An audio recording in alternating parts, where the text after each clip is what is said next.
Se você gostaria de falar menos nas suas aulas de inglês para crianças e ainda assim ter bons resultados, então esse vídeo é para você.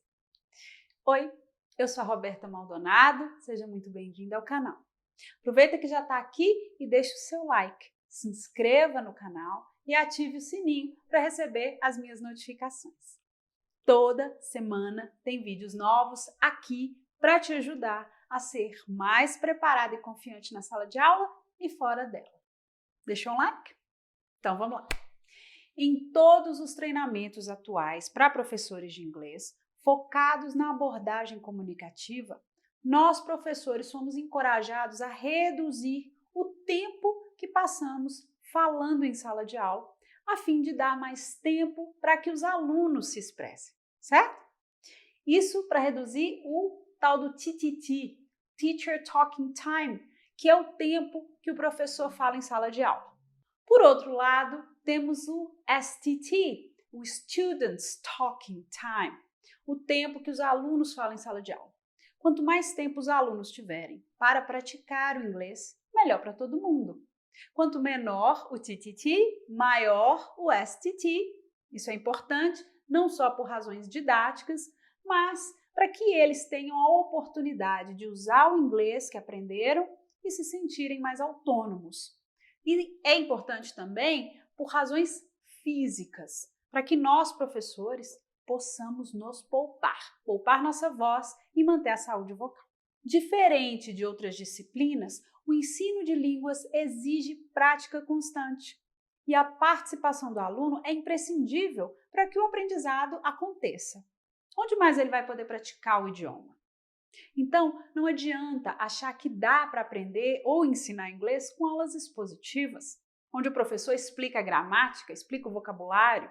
Ficar lá na frente, falando e falando, só vai dar a ilusão de que você está ensinando e de que eles estão aprendendo. Inglês para inglês ver mesmo. Sem falar que você provavelmente vai ter problemas com a voz devido ao uso excessivo.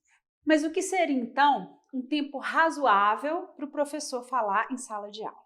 Alguns autores sugerem que o ideal seria não passar de 30% de cada aula falando, não ultrapassando 10 minutos por vez. Ou seja, em uma aula de 60 minutos, você falaria por não mais que 18 minutos. Algumas práticas muito úteis para reduzir o TTT seriam dividir a turma em pares para atividades de leitura e interpretação de texto, por exemplo, pedir aos próprios alunos para corrigirem entre si as atividades e darem o feedback para a turma, ou orquestrar apresentações onde cada dia um aluno ou um grupo ensinaria um determinado conceito para o resto da turma.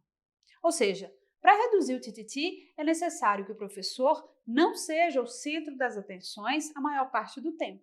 Você reparou que essas práticas que eu citei são praticamente inviáveis com crianças em idade pré-escolar? Trabalho em pares, em grupos, correções? Pois é.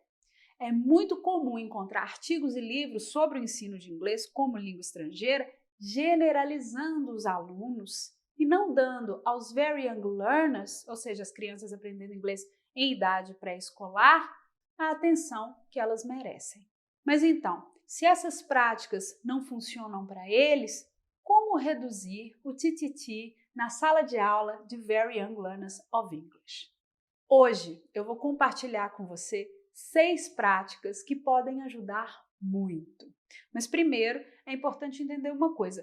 Aqui no projeto, um dos pilares do ensino de inglês para Very Young Learners é a TPR, Total Physical Response, que é fazer uso de instruções e movimento para ensinar inglês.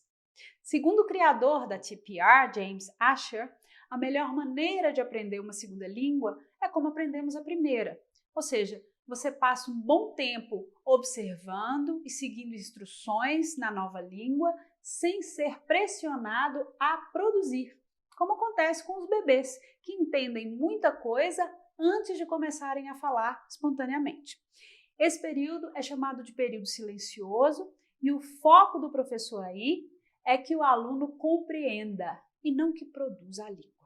O objetivo do professor é apresentar o idioma. através de jogos e canções e estimular a participação dos alunos nas atividades sem botar pressão para que eles falem inglês. Sendo assim, o professor na sala de aula de Very Young Learners acaba sendo quem mais fala, uma vez que ele é a principal fonte da língua para as crianças.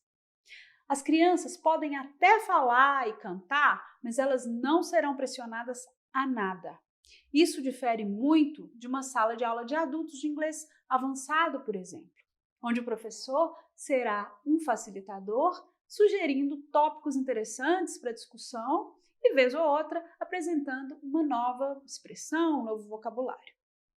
Então, entenda que o TTT em uma sala de Very Young Learners, comparado ao STT, acaba sim sendo mais alto do que em qualquer outro grupo etário. Em geral, o nível de TTT, dito ideal, vai diminuindo à medida que os alunos vão avançando, tanto em idade quanto em proficiência. Ou seja, não podemos analisar da mesma forma o que seria um nível aceitável de TTT em uma sala de aula de adolescentes, intermediários e uma de Very Young Learners. Ainda assim, podemos monitorar o nosso TTT quando trabalhando com crianças pequenas da seguinte maneira. Bom, primeiro, fale apenas em inglês. Eu sempre falo isso aqui, né? O fato de evitar por completo usar a primeira língua da criança já inibe o professor de dar explicações e de dar sermões, por exemplo. Falar apenas em inglês pode parecer desafiador, e mas não fazê-lo acaba derrubando por terra qualquer esforço de imergir as crianças no inglês, mesmo que por 30 minutos. 2. Use gestos e mostre com ações o que é esperado da criança. Take your coat off, close the door, open your bag, sit down. Todas essas ações podem ser mostradas por você enquanto fala o comando em inglês. Em poucos dias as crianças já estarão executando sozinhas, sem problemas. 3. Utilize fotos e desenhos para sinalizar o próximo passo na rotina ou algum jogo que queira jogar.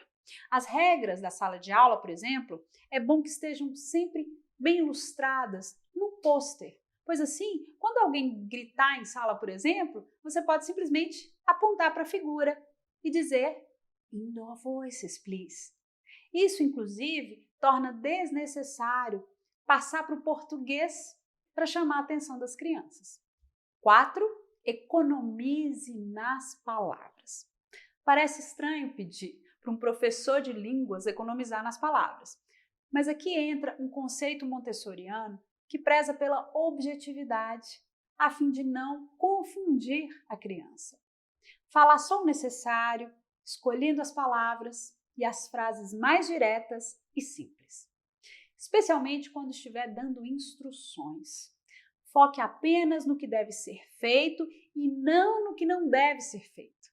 Então, evite exemplificar as ações não desejadas.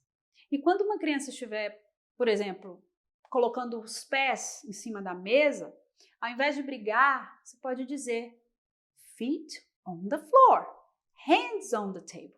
Então, por exemplo, num ditado no qual você fala para as crianças pintarem o carro de vermelho, e você vê que a criança pegando o hidrocor azul, né? Vê que ela pega o hidrocor azul ao invés do vermelho, aponte para o azul e diga blue, e para o vermelho diga red. Mas e se ainda assim a criança insistir em pintar o carro de azul, o que você faz? Nada, tá tudo bem. Anote que essa criança ou ainda não tem o domínio das cores em inglês ou preferiu não seguir instruções. Pense em outra atividade para que você possa tirar essa sua dúvida. 5.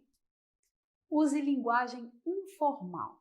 Dependendo da idade das crianças e do tempo de imersão no inglês, é contraprodutivo usar frases complexas.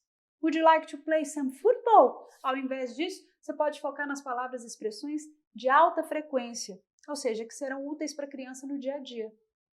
Let's play football. É importante que a gente trate a criança aprendendo inglês como segunda língua da forma como as crianças nativas da língua são tratadas pelos seus professores na escola. Não é esperado de uma criança inglesa na pré-escola que ela use frases formais ou complexas. O foco deve ser em fornecer para a criança as frases e palavras que lhe serão de fato úteis na comunicação. Eu sempre comento com as minhas alunas professoras como é desnecessário que as crianças usem expressões como my name is. Eu defendo que o importante é que elas compreendam a pergunta e respondam com seu nome e nada mais. Esse my name is é artificial, não é esperado de criança que fala inglês como primeira língua e não deveria ser esperado das nossas. A insistência na produção de frases complexas, formais, é, ao meu ver, um desperdício de energia, por mais bonitinho que possa parecer. E com relação ao tititi, para que as crianças decorem essas frases, o professor geralmente precisa repeti-las inúmeras vezes, aumentando o tititi. 6, por último, não tenha medo do silêncio. Muitas de nós têm pavor de uma sala de aula silenciosa. Muitas vezes as crianças precisam de tempo para processar uma informação antes de executar um comando ou te dar uma resposta.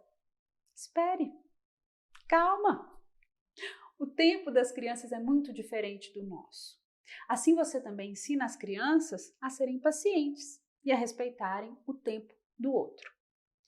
Outra coisa é querer aproveitar todo o tempo, que normalmente é curto, né, que você tem com as crianças, para que elas estejam imersas na língua. Nesse caso, coloque músicas em inglês, de preferência alguma que elas já conheçam, durante os trabalhinhos de arte, por exemplo. Dessa forma, você não se sente obrigada a falar o tempo todo e poupa a sua voz. Seguindo esses passos, eu tenho certeza que você vai terminar suas sessões com uma voz menos cansada e, a longo prazo, terá resultados linguísticos consideráveis. E é isso. Se você gostou, curta, compartilhe com um colega, se inscreva no canal e ative o sininho, porque toda semana tem vídeos novos aqui para você. Abraço e até breve!